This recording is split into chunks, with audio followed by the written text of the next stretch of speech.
On camera, he referred to him as a national treasure. However, we now know why Johnny Carson couldn't stand Bob Hope backstage. Despite being the most powerful man in comedy, Hope chose to take rather than give.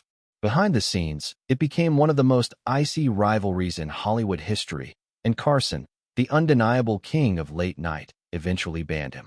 Why did these two legends become estranged? Why did showbiz's most diplomatic man, Johnny Carson, lose his temper? NBC will air Bob Hope's Christmas cheer from Saudi Arabia tomorrow night, 50 years later. At 9:30, would you? For 30 years, one stage, two legends. With his Midwestern charm, Johnny Carson welcomed America into his living room 5 evenings a week. Carson made The Tonight Show a national institution with his perfect timing and sincere interest in his guests. America joined Johnny in his laughter. Without saying a word, viewers could tell exactly what he was thinking as he lifted an eyebrow. Carson had reinvented The Tonight Show, not just inherited it.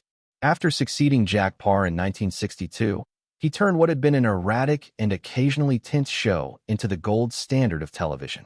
Carson was precise and measured, in contrast to Parr's emotional and erratic behavior. His reserve in Nebraska made for an ideal comic backdrop. His responses are frequently more hilarious than the jokes. According to his longtime sidekick Ed McMahon, Johnny knew television better than anyone. He was perfectly aware of when to cut off a story, how long to hold a gaze, and how to save a bombing visitor. It was craftsmanship as much as talent. In contrast, Bob Hope had established a television, film, radio, and vaudeville entertainment empire. He was more than just a star because of his 7 decades in show industry. He was an institution in America. Presidents wanted to be with him. Because of his continuous USO trips, he was adored by the troops. His Christmas specials attracted tens of millions of people well into the 1970s, becoming a tradition in the United States. Hope's unwavering desire and strong personality had propelled her to popularity. He had mastered every media he encountered, having been born in England and brought up in Cleveland.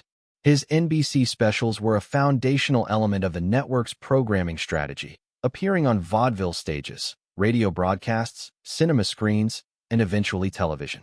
According to a longtime NBC executive, Bob was more than simply a celebrity. He was a company. He had a production company, business managers, a team of writers, and a whole apparatus devoted to keeping him at the top of the entertainment industry. And at the heart of it all was Bob, whose unwavering resolve propelled everything ahead. On the surface, these two titans of comedy ought to have been a perfect match, elder statesmen and deserving successors bound together by their consummate skill and unmatched impact on American entertainment. According to a former NBC executive who collaborated with both guys, they were the two most influential men in comedy. There ought to have been respect for one another because Hope had constructed the path that Carson took. However, there was only tension behind the scenes. The public was generally unaware of that strain. Viewers witnessed what seemed to be friendly banter between co-workers when Hope made an appearance on The Tonight Show. Carson presented Hope with the proper respect, referring to him as a genuine American treasure and the greatest performer of our time. Hope's self-deprecating one-liners and rapid-fire delivery were typical of his response. However, the show's crew was aware of the reality. As soon as the cameras stopped rolling, the smiles vanished. Carson's characteristic friendliness for most guests was noticeably lacking when it came to Hope. When speaking with other visitors, the discussion became stilted and robotic. When Hope entered that set, you could feel the temperature in the room drop by 10 degrees. A night show employee remembered Johnny for a long time, but his eyes never met his smile. It resembled two prize fighters circling one another in search of a gap. Hope's appearances were feared by Carson's crew behind the scenes. Days before Hope was scheduled to arrive at the Burbank studios, the demands started. Specific requests for lighting, camera angles, and seat placement that other guests had not made will be forwarded by his crew. He would demand that any planned sketches or comedic elements be approved, often turning down concepts that Carson's writers had worked on for days. According to a former production assistant, Hope approached The Tonight Show as though it were his show rather than Johnny's. Furniture would be rearranged by his people. Tell camera operators where to stand and change the illumination. Hope pretended to be the owner of the place, something that no other visitor, not even presidents or movie stars, would have dared to do. For years, Hollywood insiders were perplexed by the question, why? What could have caused two individuals who appeared to have a lot in common to become so hostile against one another? Throughout his time as host, Carson, who was always the epitome of professionalism, kept his love for Hope private. Aware of his meticulously constructed public persona, Hope upheld the pretense of mutual respect. However, the fractures in this facade became harder to conceal as the years went by and Carson's influence increased.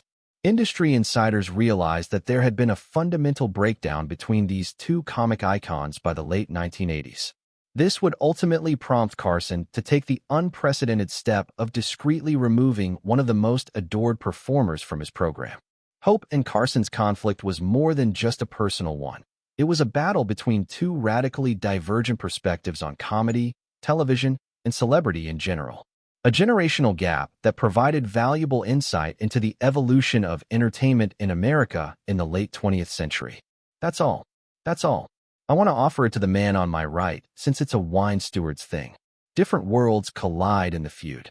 Bob Hope's fame lasted longer than the lives of many Americans by the 1980s. His performances were as well known as his theme tune, Thanks for the Memory, and his ski slope nose. He had lived through the heyday of Hollywood, the television revolution, and vaudeville radio. He had remained at the top of the entertainment pyramid throughout it all, which is an incredible accomplishment in a field that is notoriously erratic. Hope's comedy was groundbreaking when it was first released. His quick-witted wise guy attitude, which combined timidity and confidence, had appealed to audiences searching for a fresh take on comedic heroes in the 1930s and 1940s. His road flicks starring Bing Crosby set the standard for buddy comedies that would shape cinema for many years to come. At one time, his topical monologues, which were full of light-hearted remarks about current affairs and subtle barbs at political leaders, had seemed novel and bold. According to a comedy historian, Hope's introduction of political humor during his radio days was revolutionary. He ridiculed topics that were previously taboo for mainstream entertainment, such as FDR, Congress, and wartime rationing. We now take it for granted that comedians remark on the news, a custom he helped establish. However, adaptation is necessary for survival in show business, and this is where Hope started to struggle. His comic style was stagnant as he approached his 80s. The same quick-fire attack, the same current quip about presidents, golf, and his own growing old age. What had felt new now felt more and more like a machine. Hope's humor grew cliched, a self-deprecating joke about his age, a remark about the current president, a joke about his golf game, a reference to his wife, Dolores, and of course, a joke about his ski slope nose were all part of his rigidly structured monologues. Year after year, decade after decade, the beats stayed the same, albeit the subjects altered slightly with the times. By the 1980s, Hope was effectively portraying Bob Hope, a well-known comic writer who had briefly collaborated with the legend in the latter years of his career. His refusal to change was the issue, not his age. Even in his advanced age, George Burns continued to come up with new ideas. Hope simply reiterated the same formulations with fresh references while continuing to surprise audiences. Johnny Carson was more perceptive than most about this evolution, or lack thereof. As a comedy student and television guru, Carson saw that Hope's sustained success depended more on the strength of nostalgia and his meticulously preserved reputation as an American icon than on creativity or artistic development. A former Tonight Show writer explained that Carson admired genuine comedy craftsmanship. He adored Don Rickles because, despite Rickles' character, each performance was spontaneous and authentic. Because Jonathan Winters took chances, occasionally failed, but always sought to surprise, he admired Winters. Carson believed that Hope had given up taking chances decades ago. Hope's comic approach wasn't the main issue. It was the way he viewed television in general. Hope had grown up in a time when television was really a theater on film, where actors presented prepared scenes to a camera like any other member of the audience. However, Carson recognized that television was a personal medium that brutally exposed authenticity or its lack. A former Tonight Show producer disclosed that Johnny's breaking point was Hope's entitlement. Hope ceased doing stand-up and developing new material, but he still made appearances on The Tonight Show in the 1980s. Carson could no longer tolerate him coasting on his legend status. Scheduling was the first source of the issues. Hope's staff worked in a different way than most celebs, who approached Tonight Show producers to arrange dates that worked for both parties. They would insist on appearances, sometimes with no advance warning or planning, and expect the show to work around Hope's schedule regardless of other commitments. In essence, Hope's team would call and say, "Next time." Well, thus, we were instructed to make it work, no matter what. Hope received particular care in all areas of her appearance. Hope insisted on having a special dressing room with particular facilities while the other guests waited in the standard green room. Hope's crew insisted on giving Carson their own questions to ask, frequently to set up pre-planned jokes or promote Hope's most recent endeavor, while other guests collaborated with the show's talent coordinators on interview themes. The street was one way. A former segment producer clarified. They realized it was a team effort when Robin Williams or Bette Midler appeared. They would act admirably and receive publicity for their projects in exchange. There was no compromise while there was Hope. He accepted airtime without providing anything sincere in exchange. Carson, who had based his program on the idea that airtime was earned rather than granted, even for the biggest stars, was penalized for this preferential treatment. Carson famously studied author books, saw director films, and listened to musician albums in order to prepare for every interview. He anticipated that his guests would contribute more than just their celebrity to the discussion. In the words of a longtime associate of Carson's, Johnny once stated that all he needs to do is walk up with a golf club and a joke about Reagan, and he's in. I hate that he doesn't have to be good. The issues were not limited to scheduling. They also affected the interviews themselves. Hope was adamant about following pre-approved cue cards, even if it meant disregarding Carson's answers or ruining the timing of a joke. Hope's strict devotion to the script felt like an insult to the show's fundamental premise, especially for a host who took pride in having real conversations and practicing improvisation. No one was talking. A former Tonight Show writer clarified. It would have been as if Johnny were interviewing a brick wall. A stack of cue cards would be handed over by Hope and his staff when they arrived. Hope would simply on to the next prepared response, regardless of what Johnny asked. Hope was uninterested in the rhythm that Johnny would attempt to create, some real back and forth. He was there to plug whatever he was promoting and deliver his lines. Television situations were terribly awkward due to this robotic interview approach. Carson would pose a perceptive query. Hope would utterly disregard it and begin with a prepared statement about his most recent special or golf competition. Carson, who was an expert at subtle reactions, was not always able to conceal his annoyance. Carson's sincere reactions were visible to the studio workers and audience, but viewers at home might not notice. The drumming fingers on his desk, the tight smile, the little eye roll. According to a longtime videographer on the show, spontaneity was the most important thing to Johnny. When something unexpected happened and everyone just accepted it, that was one of his favorite moments. Nothing unexpected could ever happen if there was Hope. Everything was controlled and prepackaged. Johnny detested comparing Carson's relationships with other comic giants made the difference even more noticeable. Carson had a sincere discussion about the art of comedy with Lucille Ball. He listened intently to tales of vaudeville days with George Burns. He demonstrated sincere interest in how more contemporary comedians, such as David Letterman or Richard Pryor, approached the craft. Someday, watch Carson with Groucho Marx, recommended a former show director. Despite Groucho's even older age than Hope's, their dialogue was vibrant.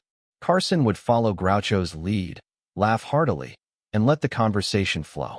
Carson seemed to be merely a prop in Hope's monologue. Carson was probably most annoyed by Hope's use of the Tonight Show platform. Hope appeared to consider his appearances as solely transactional, but the majority of visitors understood the trade-off between engaging conversation and a chance to promote oneself. There to advertise his golf tournaments, tours, and promotions, he gave nothing in return. No vulnerability, no captivating tales, just plugs. An NBC official from that era revealed that Hope viewed the broadcast like an advertising.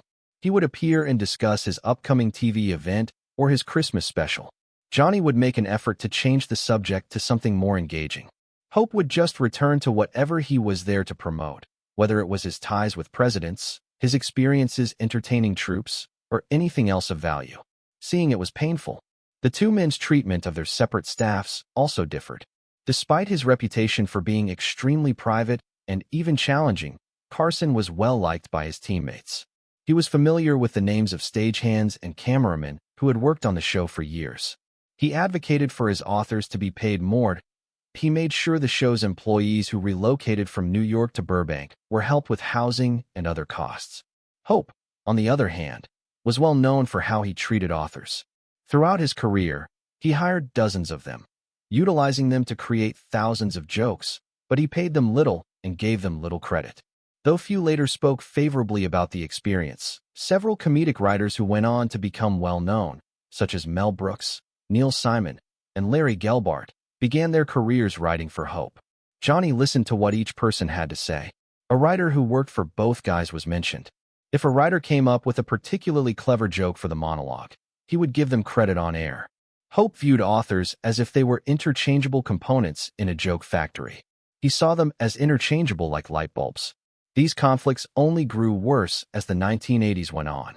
Confident in his role as the late-night monarch and growing resentful of what he perceived as disdain for his show, Carson started to subtly challenge Hope's entitlement. Interviews became shorter. Sometimes, Hope had to wait backstage since the most prestigious position, being the first guest, was allocated to someone else. Although nobody anticipated how drastically Carson would eventually react to years of built frustration, the breaking point was drawing near. The Cold War of television, the snap. Like in politics, revolutions in television frequently occur in silence. A major public conflict is uncommon. Instead, there is a subtle change in authority, a door that was previously open but is now still closed. The same was true of Johnny Carson's remarkable choice involving Bob Hope. Carson made his move sometime in the late 1980s. No public remark was made, no announcement was made, and those who might have noticed Hope's absence were given no explanation. Carson just told his executive producer, "Don't book Hope anymore." Instead, it was never said in public. According to a top NBC official from that era, Hope was referred to as persona non grata on The Tonight Show by NBC insiders. The directions were clear. If Hope's people call, tell them we're fully booked, but don't call them. Even a few years ago, this decision to effectively ban one of America's most popular entertainers from the country's most influential talk show would have been unimaginable. Now, however, Carson's stance could not be challenged. Late at night, his ratings ruled. He has previously unheard of authority over his show thanks to his NBC deal. Bob Hope wouldn't be on The Tonight Show if Johnny didn't want him to. It was a momentous occasion. Carson had gained enough security and self-assurance by the late 1980s to be able to make such choices without worrying about backlash from the network. He had increasingly gained authority over the show, including the ability to choose the guests, thanks to his NBC contract renewals. Furthermore, he had taken Mondays off and extended his vacation time, which lessened the importance of each appearance on the show. Too precious to squander money on visitors who failed to deliver, in Carson's opinion. A former NBC executive indicated that Johnny had reached a stage in his career where he no longer needed to make concessions. He had to strike a balance between network demands and his personal preferences early in his term. He was the network's most valued asset by the 1980s. He was under no obligation to squander time on Hope's commercial plugs and cue cards. Carson handled the band with his usual caution. There was no public conflict or backstabbing in the media. In a rare interview, Carson skillfully sidestepped questions about Hope's noticeable absence, stating only that the show attempted to include both known luminaries and contemporary talent. However, NBC was rocked by the decision behind the scenes. Since the 1950s, Hope has been a pillar of the network. His yearly Christmas specials, which featured his trips to American military serving abroad, were consistent ratings winners. He had long been regarded as NBC aristocracy and had contacts in the top echelons of network administration. A network official recalled that following Carson's decision, there were undoubtedly some awkward meetings. Hopefully, people won't be able to comprehend why he wasn't booked. The schedule was filled for the upcoming months. They would be informed over the phone. They would then understand something was wrong when they saw other comedians from Hope's time, such as Milton Berle or George Burns, on the show. In an attempt to step in, a few network executives told Carson's producers that Hope may make an excellent addition to the show for special events. These recommendations were respectfully but forcefully rejected. with Carson's team emphasizing that Johnny made the final decision and that it was not negotiable. According to a former talent coordinator, it led to this strange circumstance where one NBC veteran had effectively blackballed another NBC great, and the network had to accept it because of Carson's influence at that time, without jeopardizing their connection with Johnny, which was at that point considerably more vital to them. They were unable to make him book Hope. For his side, Hope didn't appear to realize the snub or didn't want to admit it. Presumably thinking that he still had a standing invitation on The Tonight Show, he kept praising Carson in public. His pride would prevent him from acknowledging that he had been purposefully left out. Hope's absence from both the regular broadcast and the special episodes made the snub obvious. Hope was noticeably missing when Carson celebrated his 25th anniversary as host in 1987, despite the fact that scores of celebrities showed up to pay their respects. Hope's participation would have looked appropriate during themed weeks that Carson hosted, such as special military shows or transmissions from Las Vegas. There was no sign of him. According to a media historian who has done a great deal of research on this era, it was the Cold War of television. Two superpowers fighting backstage in a struggle of wills while avoiding frontal conflict. Had effectively stated that, even by someone of Hope's caliber, his platform would no longer be used in ways that he disapproved of. The striking thing about Carson's position was how uncharacteristic it appeared to be. According to a former producer, Carson maintained a reputation for diplomacy throughout his career and was able to handle the majority of elderly performers with true respect. He let Jimmy Stewart to ramble on for as long as he wanted. He allowed Betty Davis to be irascible. He enjoyed the off-color jokes and smokes of George Burns. The distinction was that these actors reciprocated with something genuine. They were there to connect, not merely to advertise. Something basic had shattered with Hope. Their generational gap had grown too great to overcome, both in terms of age and entertainment preferences. Hope embodied a more ancient show business custom in which stars were exaggerated, shielded by studio public relations teams, and performed rather than disclosed. Despite his personal solitude, Carson had helped to bring in a time of increased authenticity, where being real on TV was more important than flawless execution. A professor of media studies who focuses on the history of talk shows said, Carson altered the rules of engagement for television personalities. He demonstrated how audiences might relate to genuine reactions, raised eyebrows, and unplanned laughter. Hope was never able to adjust to the new situation. He was still not taking part in a conversation, still acting as though he were doing a Bob Hope special. The group remained together until 1992, when Carson retired. In an attempt to gain favor with NBC officials, Jay Leno embraced Hope right away. Returning to The Tonight Show, however, the atmosphere was different.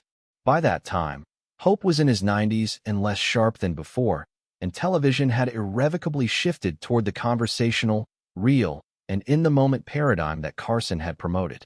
Few individuals understood the extent to which Carson's rift had turned personal. Carson believed that Hope's behavior on The Tonight Show was essentially insulting, not just to Carson but also to the show's reputation and the viewers who came expecting real entertainment, according to people close to him.